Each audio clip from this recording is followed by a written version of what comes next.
నమస్తే,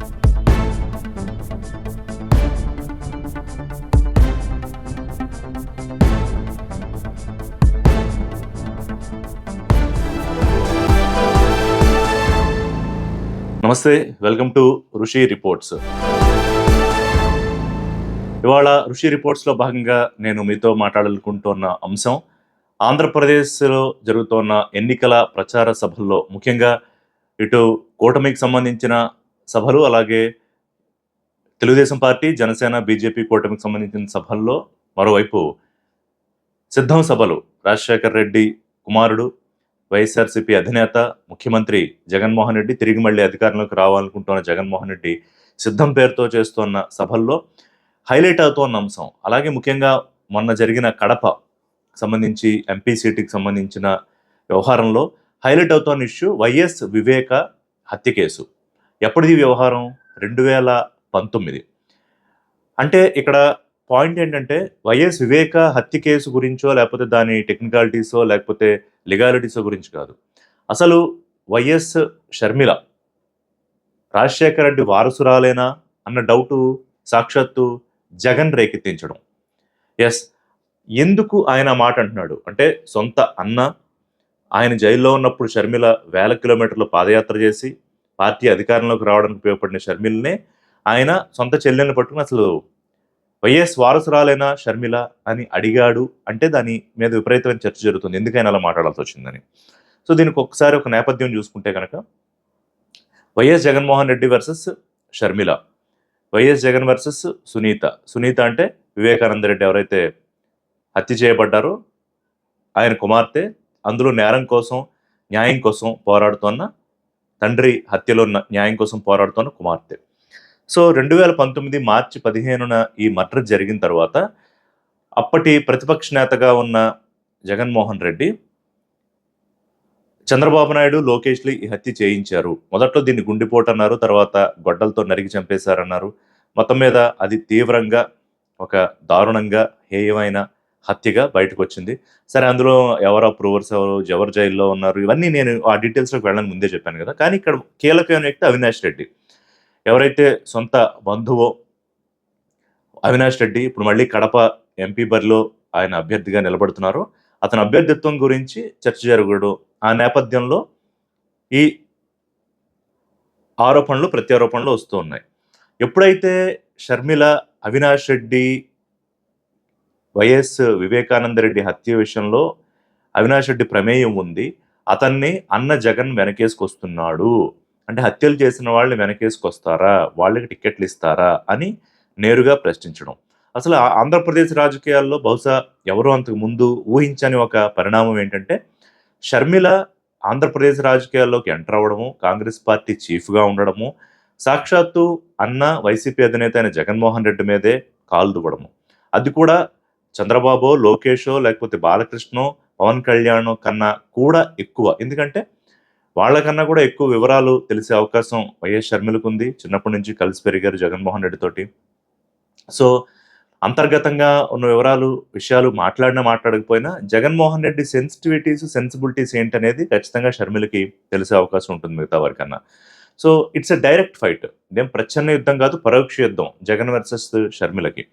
సో ఇప్పుడు 80 కోట్ల వ్యవహారంలో ఏదో అఫిడవిట్లో ఒకటి చూపించారు. అంటే ఆస్తి పంచి అప్పుగా చెప్తూ ఉన్నారు, అలాగే ఆస్తి తగాదాల వాళ్ళిద్దరి మధ్య, లేకపోతే ఏ డిస్ప్యూట్స్ అంటే రాజకీయంగా తనకి ఏమన్నా పదవి ఇవ్వలేదనా, లేకపోతే తనకి రావాల్సిన ఆస్తి వాటా ఇవ్వలేదనా, మొత్తం మీద వాళ్ళిద్దరికి ఎక్కడ డిస్ప్యూట్ వచ్చింది అనేది ఇంకా ఇదమిద్దంగా పూర్తిగా తెలియనప్పటికీ ఇద్దరి మధ్య గోడలు బీటలు వారిపోయిన మాట అయితే చాలా స్పష్టం.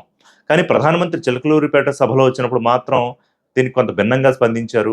ఈ ట్రాప్లో పడద్దు, జగన్మోహన్ రెడ్డి, షర్మిల ఒకటే, మీరు ఆ ఓట్ల విషయంలో, చీలిక విషయంలో చాలా జాగ్రత్తగా ఉండాలని అన్నారు. మరి ఆయనకి కేంద్ర ఇంటెలిజెన్స్ నిఘా ఇచ్చిన సమాచారం అయి ఉండొచ్చు, కానీ మరి ఆ సమాచారం చంద్రబాబు నాయుడుకి, పవన్ కళ్యాణ్కి లేదు, ఇప్పటికీ లేదు.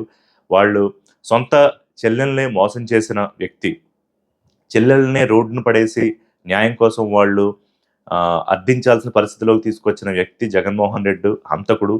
అతనికి మళ్ళీ మీరు ముఖ్యమంత్రి చేస్తారా, లేకపోతే అవినాష్ రెడ్డిని మళ్ళీ సీట్ ఎలా ఇస్తాడు, గెలిపిస్తారా అని చెప్పి వీళ్ళు అడుగుతున్నారు. ఆ క్లారిటీ లేదు. సో ఇక్కడ ఏంటంటే జగన్ వర్సెస్ షర్మిల అండ్ సునీత.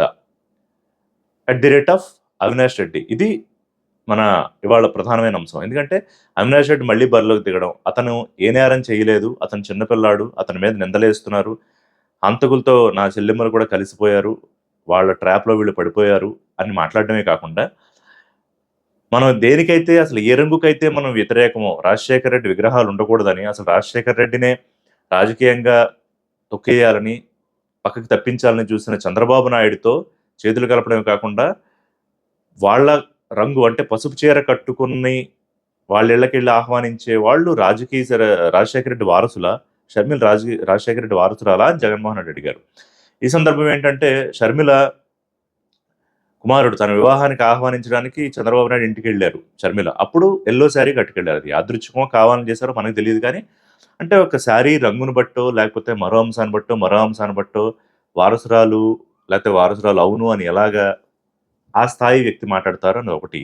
రెండోదేంటంటే ఇప్పుడు రా రాజశేఖర రెడ్డి కుమారుడు, కుమార్తె ఇద్దరు. జగన్మోహన్ రెడ్డికి ఎంత హక్కుంటుందో, ఇటు షర్మిలకు కూడా అంతే హక్కుంటుంది. రాజశేఖర రెడ్డి వారసత్వాన్ని అడగడానికి, ప్రజల దగ్గరికెళ్ళి ఓట్లు అడగడానికి. ఇక్కడ మళ్ళీ నేను డైనాస్టీ పాలిటిక్స్ సపోర్ట్ చేస్తున్నానో, చేయట్లేదు ఆ అంశాల్లోకి వెళ్ళట్లేదు. ఆయన అన్న మాటల్లో, ఆయన తన వారసత్వాన్ని, తన తండ్రి వారసత్వాన్ని ఎంత క్లెయిమ్ చేసుకోవచ్చో, షర్మిల కూడా అంతే క్లెయిమ్ చేసుకోవచ్చు అని చెప్పడం నా ఉద్దేశం. సో, ఇక్కడ రేపొద్దున్న కడపలో ఎవరు గెలుస్తారు? అక్కడ పీసీసీ చీఫ్‌గా ఉండి కడప ఎంపీ బరిలోకి దిగిన ఆహ్, షర్మిల గెలుస్తారా? లేకపోతే అవినాష్ రెడ్డి గెలుస్తారా? లేకపోతే ఇంకోళ్ళు గెలుస్తారా? పక్కన పెడితే, ఈ వ్యవహారం మొత్తం షర్మిల వర్సెస్ జగన్ అసలు రాజశేఖర రెడ్డి వారసులు ఎవరు అనే చర్చ వరకు వెళ్ళిపోవడము. వైఎస్ఆర్‌సీపీలో అనేక మంది షర్మిలని ఆమె పుట్టుక గురించి కూడా వివాదాస్పదంగా మాట్లాడడం దురదృష్టకరం. దాన్ని అప్పుడు కూడా జగన్మోహన్ రెడ్డి వారించలేదని షర్మిల కూడా బాధపడ్డారు. ఇవాళ చంద్రబాబు నాయుడు కూడా ఖచ్చితంగా దాన్ని అవకాశంగా తీసుకున్నారు. సొంత చెల్లెళ్ళు పుట్టుక గురించి నీచంగా మాట్లాడితే వాళ్ళని ఆపలేని అన్నవి, ఆ! చెల్లెలు ఇంటి మహాలక్ష్మి ఆడబిడ్డ కట్టుకున్న చీర గురించి కూడా నీచంగా మాట్లాడుతున్నావు. నువ్వేమన్నవి, నువ్వే ముఖ్యమంత్రివి అని చంద్రబాబు నాయుడు మొదలుపెట్టారు. ఆబ్వియస్‌గా ఆయన దానికి ఒక పొలిటికల్ మైలేజ్, పొలిటికల్ అడ్వాంటేజ్ తీసుకునే ప్రయత్నం ఖచ్చితంగా చేస్తారు చంద్రబాబు నాయుడు. వదిలిపెట్టే ప్రసక్తి ఉండదు. ఇక పవన్ కళ్యాణ్ అయితే నేరుగానే విమర్శలు చేస్తూ ఉన్నారు. సొంత చెల్లికే న్యాయం చేయలేనివాడు, సొంత బాబాయినే చంపేసినవాడు ఆంధ్రప్రదేశ్ ప్రజలకు న్యాయం ఏం చేస్తాడు? మిమ్మల్ని దోచుకోవడము, లేకపోతే హత్యా రాజకీయాలు తప్ప అని ఇటు పవన్ కళ్యాణ్ విమర్శలు చేస్తూ ఉన్నారు. లోకేష్ ఒకవైపున విమర్శలు చేస్తూ ఉన్నారు. అలాగే సునీత ఆవిడ పవర్ పాయింట్ ప్రజెంటేషన్ కూడా పెట్టి అవినాష్ రెడ్డికున్న పాత్ర ఏంటి? అతన్ని అనుమానితుడిగా ఆల్రెడీ సీబీఐ కేసులున్నాయి. అతని మీద అభియోగాలు ఇంకా మోపలేదు కానీ, అతని మీద సీబీఐ ఎంక్వైరీలు ఇవన్నీ ఉన్నాయి. తన తండ్రి భాస్కర్ రెడ్డి జైలుకి కూడా వెళ్ళొచ్చారు. సో, అదేం జరుగుతుందో కేసుల్లోకి నేను ఎళ్ళట్లేదు. ఆ డీటెయిల్స్ ఇప్పుడేం మనం మాట్లాడుకోవట్లేదు. వచ్చిన డెవలప్‌మెంట్స్‌ని బట్టి మాట్లాడుకోవచ్చు. కానీ ఇది ఎలా పొలిటికల్‌గా టర్న్ తిరుగుతోంది. ఈ రాజకీయాల్లో మొత్తం రాష్ట్ర వ్యాప్తంగా ఇదేమి ప్రభావితం చేయదు. అసలు కడప వరకు ఎంత ప్రభావితం చేస్తుంది వివేకానంద రెడ్డి హత్య, అవినాష్ రెడ్డి అభ్యర్థిత్వము, చెల్లెళ్ళుగా ఉన్న వీళ్ళిద్దరూ షర్మిల గాని, సునీత గాని చేస్తున్న విమర్శలు, దానికి జగన్మోహన్ రెడ్డి తిప్పికొట్టే ప్రయత్నం ఇదంతా డైరెక్ట్ వార్ అయిపోయింది. ప్రజలు రేపొద్దున్న ఎటువైపు ఉంటారనేది మనకి ఎన్నికల ఫలితాలను బట్టి తెలుస్తుంది గానీ, ఓవరాల్‌గా ఇదొక అన్‌ఫార్చునేట్ వివాదంగానే చూడాలి. అంటే అన్నా చెల్లెళ్ళు లేపోతే తండ్రి కొడుకులు, లేకపోతే తల్లి కూతుళ్ళు ఇక్కడ దేశవ్యాప్తంగా రాజకీయాల్లో ఈ రకమైన వివాదాలున్నాయి. ఒకళ్ళు ఒక పార్టీలో ఉంటే ఇంకోళ్ళు ఒక పార్టీలో ఉన్నారు. లేకపోతే ఇంకోళ్ళ కోసం ఇంకోళ్ళు కాంప్రమైజ్ అవుతున్నారు. ఇదేం కొత్త కాదు. కానీ మధ్యలో ఒక హత్య అనే ఒక ఇన్సిడెంట్ ఆధారంగా ఆంధ్రప్రదేశ్‌లో షర్మిల వర్సెస్ జగన్ రాజకీయం వర్టికల్‌గా చీలిపోవడము. ఇప్పుడు షర్మిల తెలంగాణలో పార్టీ పెట్టారు. ఇక్కడ వర్కౌట్ అవ్వలేదు. మళ్ళీ ఆంధ్రప్రదేశ్‌కెళ్లారు. కాంగ్రెస్ పార్టీలో జాయిన్ అయ్యారు. అంటే రాజశేఖర్ రెడ్డిని జీవితాంతం కాంగ్రెస్ పార్టీలో ఉన్న చివరికి రాజశేఖర్ రెడ్డికి న్యాయం జరగలేదు. ఆయన హత్య తర్వాత విభేదించారు. పార్టీ బయటకొచ్చారు. జగన్మోహన్ రెడ్డి సొంతంగా పార్టీ పెట్టుకొని ముఖ్యమంత్రి అయిపోయారు. అలాంటి పార్టీలోకి చేరి మన మీదే విమర్శలా అనేది కూడా ప్రధానమైన అస్త్రం జగన్మోహన్ రెడ్డిది. ఓవరాల్‌గా ఏంటంటే షర్మిల చేస్తున్న కామెంట్స్‌ని నారో డౌన్ చేయాలని, ఇర్రెలెవెంట్ చేయాలి అనేది జగన్మోహన్ రెడ్డి స్ట్రాటజీ. ఎందుకంటే ఆ మేర తనకి రావాల్సిన రాజశేఖర్ రెడ్డి అభిమానుల లేకపోతే ఎవరైతే లాయలిస్టులు ఉన్నారో ఆ ఓట్ బ్యాంక్ ఎక్కడ షర్మిల షిఫ్ట్ అవుతుందో అని చెప్పేసి, ఆ ఓటు చీలుతుందేమో అని చెప్పేసి ఆయన భయం. సరే ఆ ఓటు చీలితే అది ఎవరికి ఉపయోగం అవుతుంది? ఇప్పుడు ఓటు చీలితే జగన్మోహన్ రెడ్డి ఓటు ఇటు కూటమికి రావాలి. కొంత ఓటు షర్మిల పట్టుకెళ్ళిపోతే ఆ మేర మళ్ళీ జగన్మోహన్ రెడ్డికి లాభం జరుగుతుందా? ఇవన్నీ అంత ఎమికబుల్‌గా మ్యాథమెటిక్స్ లాగా లెక్కలుండవు. ఈ రాజకీయాల వ్యవహారానికొచ్చేటప్పటికి. సో, ఏం జరుగుతుందో చూద్దాం. ఓవరాల్‌గా అయితే మొత్తంగా ఈ వ్యవహారం అసలు షర్మిల రాజశేఖర రెడ్డి వారసురాలేనా అని జగన్మోహన్ రెడ్డి ప్రజల్ని ప్రశ్నించి ప్రజలతో కాదు అని చెప్పించే ఒక ప్రయత్నం అయితే చాలా ప్రగాఢంగా చేస్తున్నారు. ఇంకా ఎన్నికలకి చాలా దగ్గరికి వచ్చేస్తోంది. 25 అంటే దాదాపు ఇదొక 5 రోజులు, మరొక 12 రోజులు, ఇంక 17 రోజుల్లోకి వ్యవధిలోకి మనం వచ్చేసాము. సో, హోరాహోరీగా ఉంది. సర్వేలు అంతా గూడా ఎటూ తేల్చలేని పరిస్థితి. సెఫాలజిస్టులు గూడా ఇదమిత్తంగా చెప్పలేని పరిస్థితి. అంత టఫ్ ఫైట్ ఆంధ్రప్రదేశ్ ఎన్నికల్లో ఈ ఎన్నికల్లో కనిపిస్తోంది. చూద్దాం ఆ డీటెయిల్స్‌తో మళ్ళీ మాట్లాడుకుందాం. This is Rishi signing off.